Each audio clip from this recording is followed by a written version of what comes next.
Hey guys, Jaws the Shark Reviews here, and today we're going to be taking a look at the Transformers Legacy Evolution Core Class Sludge.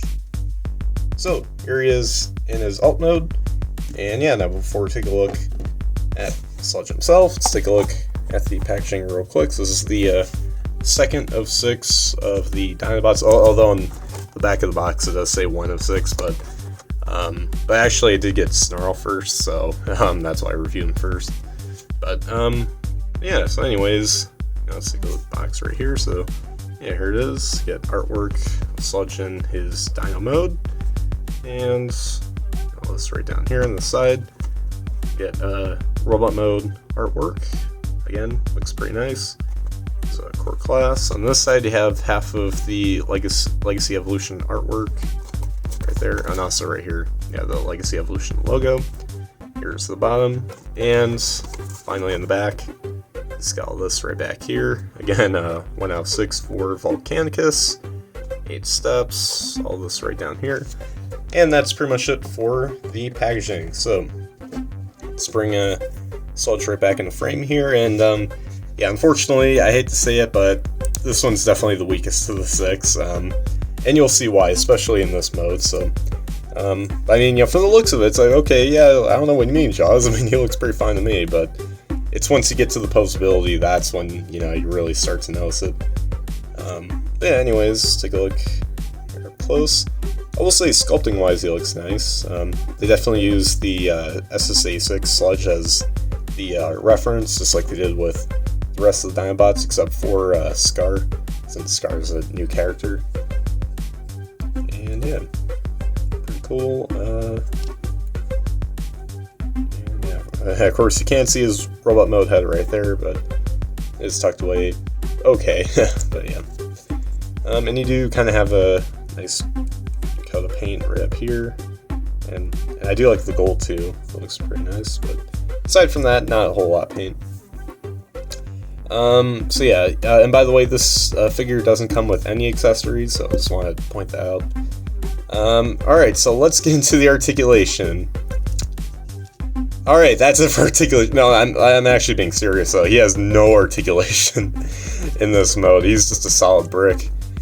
And, yeah, that's a bit of a bummer. I mean, you know, they could have done better. It's just, at least maybe the head could swivel, but nope, not even that. So, well done with that, Hasbro. Not, but yeah, yeah, that's probably why I think this one's the worst of the 6, because, I mean, again, where's the posability, Hasbro? Come on. Oh, well. But anyways, now for the alt mode size comparisons. Here he is with Slug. You can see these two here. And yeah, I mean, Slug doesn't have, like, a lot of paint, but at least, you know, he's posable. I mean, you can even move the head, so yeah, it's kind of a letdown here from Hasbro, but yeah. And also, the 2 front legs are a bit too short, as you can see right there. I mean, yeah, that's, nah. But yeah, that's pretty much it there for the comparisons, for alt mode at least. So anyways, let's get right down to the transformation. I mean, at least he does have a decent transformation. So, starting off, you're just going to split open this section right here, and also right back here as well. And there we go. And then next is to flip out the lower legs like that. And then, once you got that done, then you can flip down the dino head. I think he turns into a Brachiosaurus, I think, I'm not sure. And then yeah, you just want to split out the arms right here. Oh, I almost forgot. You want to, with these dino arms right here, wait, no, never mind, yeah, you just want clearance so they can meet up back here, and there you go. And then next, yeah, just swivel the abdomen around like that, and then you can flip down the dino head. And once you got that done, there you guys have Sludge in his robot mode, and yeah, no, it's not much better. I mean, like, design-wise, it's I mean, if you ignore the stuff, the junk hanging off of the side of his thighs, he looks alright, but, you know, it's, yeah. But, hey, at least in this mode, you'll get some posability. A lot, not really, but some. But, yeah, anyways, let's take a close-up look at his head sculpt right there. I will say that's pretty good. I mean, again, they just kind of borrowed it from the SSA6 design. So, very nice. I do like the kind of glossy plastic / paint that they used. I think it's mostly the paint. Unfortunately, not a lot of paint. You know, back here, it's got the dino head sticking on the back, and yeah. But obviously, again, the elephant in the room is, you know, having his dino legs hanging off of the sides of his thighs. But I've kind of looked past that, but it still doesn't look that great. I mean. But again, this is only a $10 core class figure. It's a bit more on the budget side of things, so I guess it's a bit challenging to figure out how to flip it back. I mean, hey, then again, they could have just done that by just like having something moving right here and then flip it back, but that'd still be quite clunky. So yeah, but for posability, luckily he has it in this mode.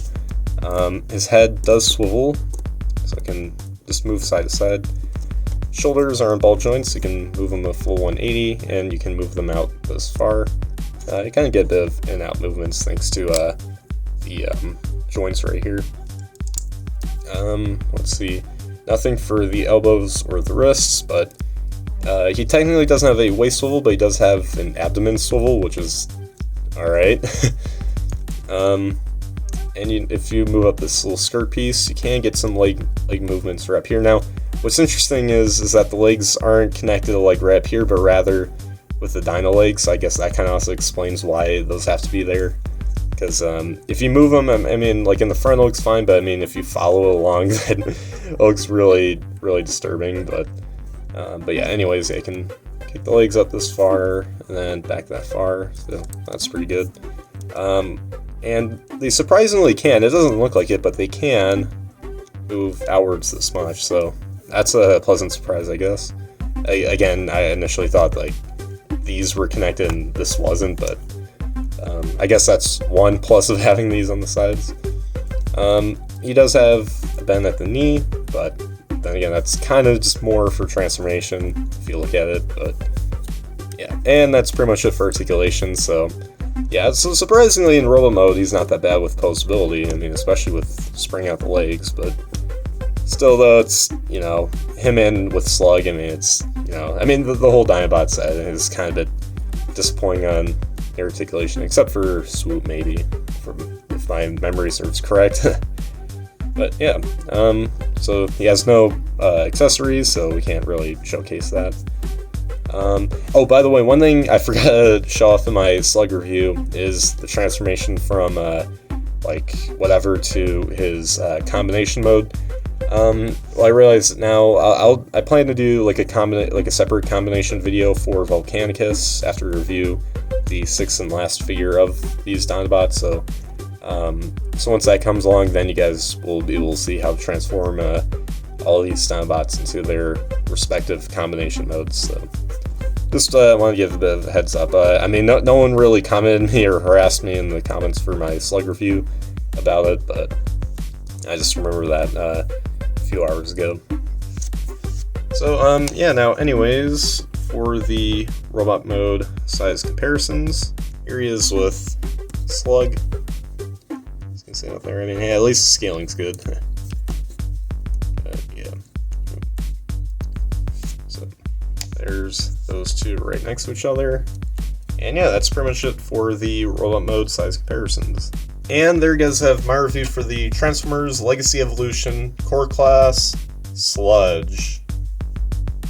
And while unfortunately Hasbro somewhat felt the need to have to put this guy on the short end of the stick for the Dinobots, he's not really terrible per se. I wouldn't even just call him bad, because I mean, despite his clunky looking design in the robot mode, let's just say, he was fun to like pose around with. But although, as you guys know, at the end of my reviews, I always like to have my figures in a pose. Unfortunately, here I just have to have him standing because with the way his legs work and everything, it's like really awkward, and he also doesn't have any accessories, so I can't really point them around. But like, I'd say design-wise, the Dino mode's better, but articulation-wise, the robot mode's better. Because, I mean, like, the Dino mode, I mean, like, it looks good. It just can't move, though. It's literally the definition of a brick. Like, at least in G1, like, those figures did have some posability, but this is on a totally new level of brick. I mean, it surpasses practically every G1 figure that's ever existed, because, I mean, it just does not move at all. It's just that. But design-wise, at least, it does look good. But as for the robot mode, the design is alright, but the articulation, though, is surprisingly pretty good, so I'll give it that.